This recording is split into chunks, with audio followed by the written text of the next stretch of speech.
Hello everyone, welcome to my channel where I talk about personal finance. Today, I'm going to talk about a method to use to start investing with little money, diversification.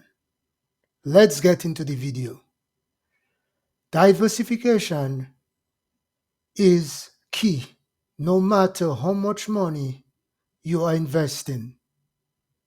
It means spreading your investments across different asset classes to reduce risk. This can be done even with a small budget. For example, if you have $500, consider dividing it between stocks, bonds, and real estate investments. Diversification is your safety net against market fluctuations. Remember, investing is a long term game.